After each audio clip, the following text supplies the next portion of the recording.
My name is Scott Trowbridge, and I'm a portfolio creative executive at Walt Disney Imagineering, and we are here to unveil to the public for the very first time the model of our immersive Star Wars lands that we're bringing to both Disneyland and to Walt Disney World.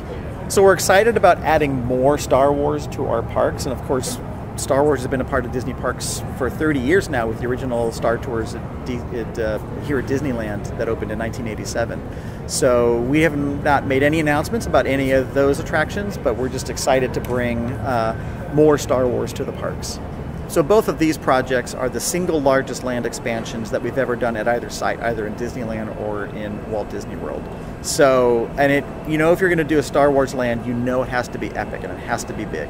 So one of the things that we knew from the very beginning was these lands will have a big footprint, and that's going to be a challenge, especially at Disneyland, where that park has such a rich history.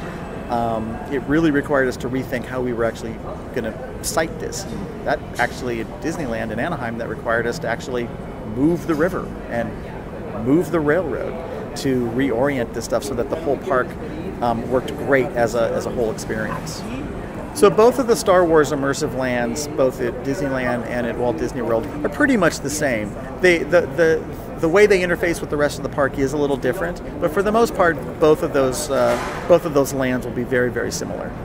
So those who are familiar with some of the work that Imagineering has been doing over the past number of years, including some of the research and development work we've been doing, might be aware that we've been thinking about how do we actually bring this more participatory form of experience to life. And we've done some play tests in the past, and we've done some experiments in the past, prototypes. And one probably wouldn't be too surprised to find out that we've taken a lot of that thinking and put it into this project. So we're going to actually open this project with two big anchor attraction experiences. The first puts you behind the controls of the cockpit of the Millennium Falcon. It's one of the fastest ships in the galaxy, and this time you're going to be able to actually control it. So if you fly left, the ship goes left. You fly to the right and smash into that building, that is completely your choice. Although I will tell you, if you bring back the ship all banged up, the boss man might not be too happy, and this is a land where those kinds of choices have consequences.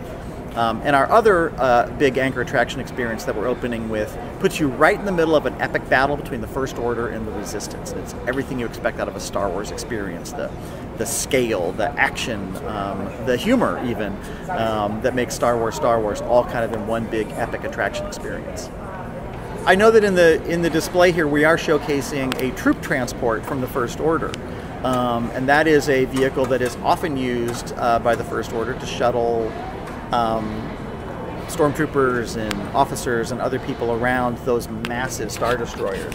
So how that might come into play inside this project, we'll have to wait and see. So because we're because we're inviting you to be able to live your own Star Wars adventure, that means we're giving you the opportunities to make choices, and those choices matter and they have consequences. So I kind of gave the example about how you're actually flying the Millennium Falcon. So if you do a great job at flying the Falcon, you might find a few extra galactic credits coming your way. But if you bang the ship up and bring it back all damaged, boss man might not be too happy with that. And when you roll across the street to the local cantina, you might hear from someone in the cantina that maybe there's even a bounty on your head because you owe more money than you have. So it is a place for those who want to participate, where there's an invitation in various ways to kind of like be a deeper part of the story. So on this planet we have this remote trading outpost, right? And this is a great place to get gear and food and beverages and other concoctions from all over the galaxy. So everything that you find inside our land will be completely authentic, and completely part of the story. So every detail that we put in front of guests should help us tell that story. So the cast members, the merchandise, everything helps to reinforce the core Star Wars story and to immerse you and connect you deeper with it. So we're not talking too much about the specifics of when we are in the timeline yet, but I did notice as well there's a Resistance outpost over there kind of outside the village, and I also did notice the recent arrival of that First Order TIE fighter. So it does kind of give us a little bit of a hint about when inside the timeline we might find ourselves.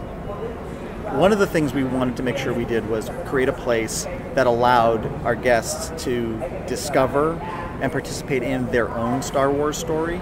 So that meant not just recreating a fan favorite place like a Tatooine or a Hoth or something. Those are great places, and we know the stories that happen there. But we also know that we're not in those stories. So that led us to this idea of building this planet, a place that is well known to folks inside the Star Wars universe, although we may be discovering it for the first time. But it's a place that provides lots of opportunities for exploration, lots of opportunities for us to discover and start to participate in our own Star Wars adventure. It is a very vibrant trading port, so you can expect to find lots of Star Wars characters here. Some we may be very familiar with, and some we may be meeting for the very first time. And whether those characters are humans or alien creatures or droids, everything that you would expect to have in a vibrant Star Wars outpost, we should be able to find in this land. It is a living land, so the characters that you find here, the vehicles, the buildings, everything is part of the story, and we are inviting our guests to engage with those things. So yeah, is it interactive? Yes. Is it participatory? Yes. If you want it to be, right? I mean, you can also just kick back and relax in this land, but for those who want to participate, there's an invitation to do so. You know, I think for almost 40 years, people have dreamt about stepping into this galaxy, right, and being a part of the Star Wars universe. So for me, what I'm most excited about is giving our audience the opportunity to do that for the first time and to really feel what it's like to be a part of this fan favorite galaxy of stories and characters and places.